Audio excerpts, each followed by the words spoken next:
Hello everyone, I'm going to go ahead and get started by talking about chloride, and the normal range for that is 96 to 108 milliequivalent per liters, and hypochloremia is anything less than 97. So the signs and symptoms with that are dehydration, weakness, fatigue, vomiting, diarrhea, anything that's quite a bit of fluid loss. And it usually occurs with hyponatremia or metabolic alkalosis, so you need to watch the pH on that if you can, and you need to treat the underlying cause. And it does have an interaction with sodium because it can occur with hyponatremia. Hyperchloremia is anything greater than 109 milliequivalent liters. So dehydration, nausea, vomiting, diarrhea, and things that we need to be aware of is too much calcium in the blood can actually weaken your bones, so they can be at risk for fractures. And I'm going to move on to sodium.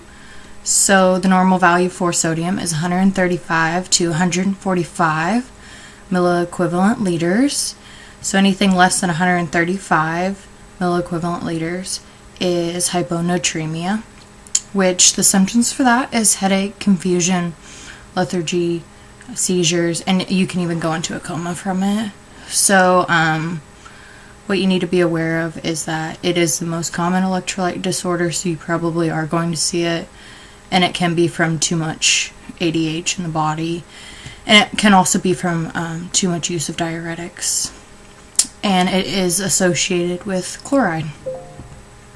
So hypernatremia is anything greater than 147 milliequivalent per liter, and the symptoms for that are pulmonary edema, hypotension, tachycardia, and that is when the water moves from the ICF to ECF, the intracellular dehydration, and it's caused from sodium gain or from water loss.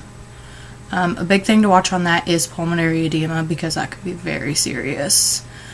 And it is associated and has an interaction with chloride. Alright, moving on to potassium. Hypokalemia is anything less than 3.5 milliequivalent per liter. And the symptoms for that include muscle weakness or dysrhythmias. Both are very serious together. It can be caused from reduced potassium intake or an extreme loss of potassium, and it affects the neuromuscular and cardiac effects. And sodium does have an interaction with potassium. Hyperkalemia is anything greater than 5.5 milliequivalent per liters, which the signs for that are muscle weakness, paralysis, dysrhythmias, and what you need to be aware of is that it's caused by an increased intake of potassium or a shift of potassium in the body, and that is again associated with sodium. And the normal for potassium, I don't know if I said it or not, is 3.5 to 5 milliequivalent per liter. Alright, moving on to calcium. So the normal range for calcium is 8.4 to 10.6 milligrams per deciliter.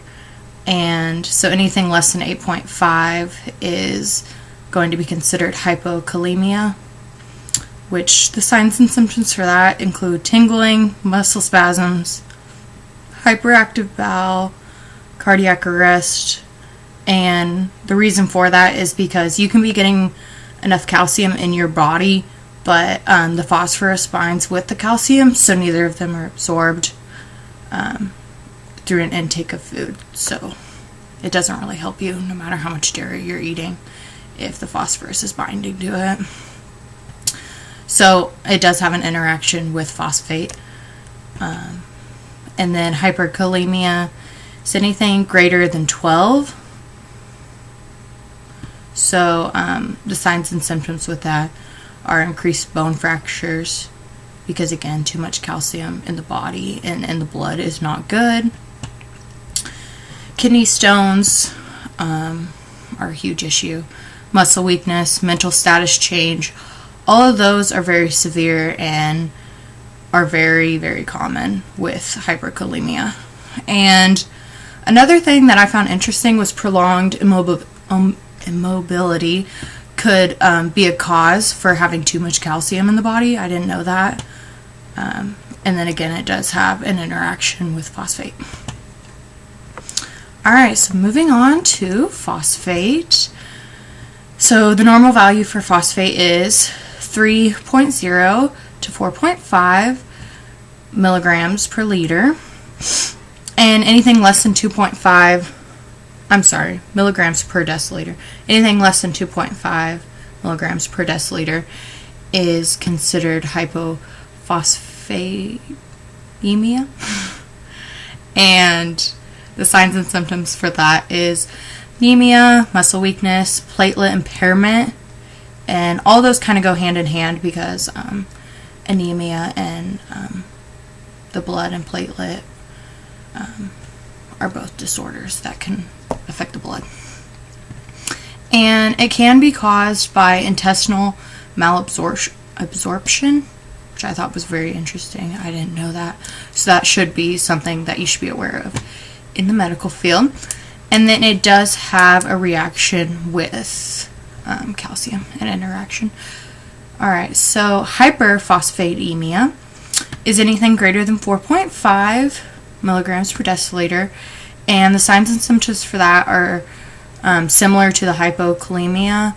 And something I found interesting was that if you do have too much phosphate in your body, then your soft tissue will actually calcification, and that can happen in your lungs, kidneys, and joints, which I didn't know. So that's pretty interesting, and you do need to be really aware of that.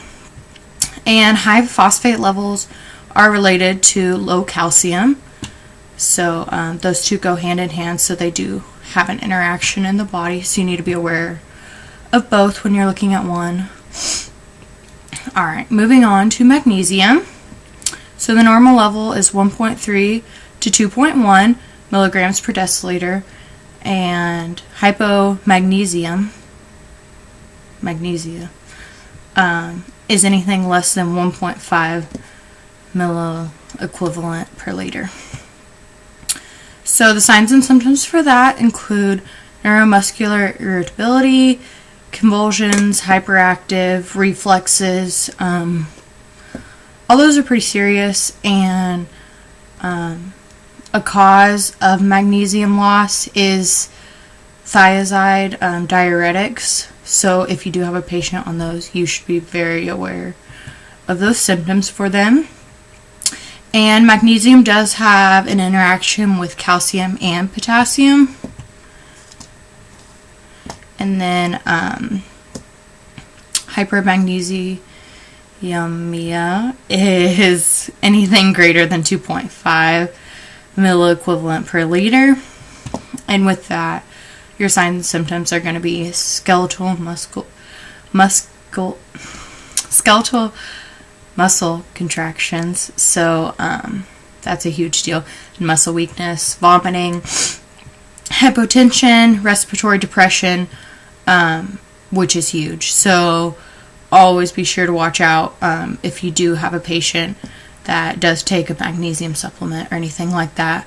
Watch for respiratory depression because it is common. And hypermagnesianism is rare and usually is caused by renal failure or antacids that contain magnesium are another reason that it could occur.